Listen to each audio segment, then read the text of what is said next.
নমস্কার বন্ধুরা, চলো দেখে নেওয়া যাক টিসিএস এর শেয়ার হোল্ডিং প্যাটার্ন ও প্লেজিং এ কেমন কি পরিবর্তন হয়েছে। চলো শুরু করা যাক। আমরা প্রথমে প্রোমোটারদের স্টেক থেকে শুরু করব। মার্চ 2025 ছিল 71.77%, সেটা কন্টিনিউ একই আছে, এবং লাস্ট কোয়ার্টার জুন 2026ও প্রায় একই আছে, 71.77%। ঠিক আছে, মানে প্রোমোটার এখানে তাদের হোল্ডিং সেমই রেখেছে, কোনো পরিবর্তন করেনি। চলো এফআইআই কি পরিবর্তন করেছে সেটা একবার দেখে নেওয়া যাক।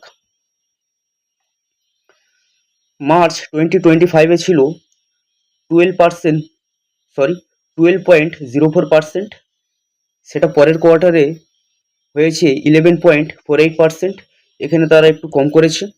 তার পরের কোয়ার্টার হয়েছে 10.33%, এখানেও কম করেছে।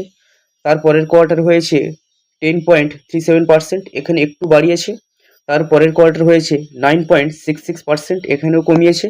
এবং লাস্ট কোয়ার্টার জুন 2026 হয়েছে 9.07%, এখানেও তারা কমিয়েছে। ঠিক আছে, চলো ডিআই কি করেছে সেটা দেখে নেওয়া যাক।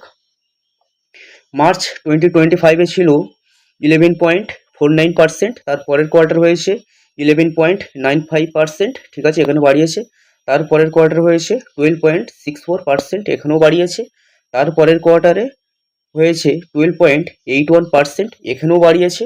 তার পরের কোয়ার্টার হয়েছে 13.34%, এখানেও বাড়িয়েছে। এবং লাস্ট কোয়ার্টার জুন 2026 হয়েছে 13.41%। ঠিক আছে, ডিআই মোটামুটি কন্টিনিউ তাদের স্টেক বাড়িয়ে গেছে।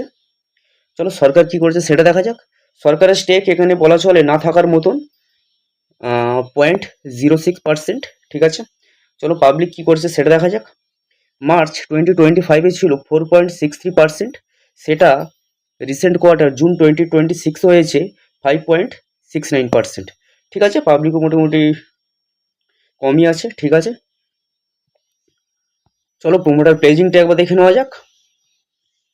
আমরা এখানে দেখতে পাচ্ছি লাস্ট 5টা কোয়ার্টার টিসিএস এর প্রোমোটার তাদের কোনো শেয়ার প্লেজিং রাখেনি, সবই শূন্য আছে, এটা একটা বিগ পজিটিভ দিক।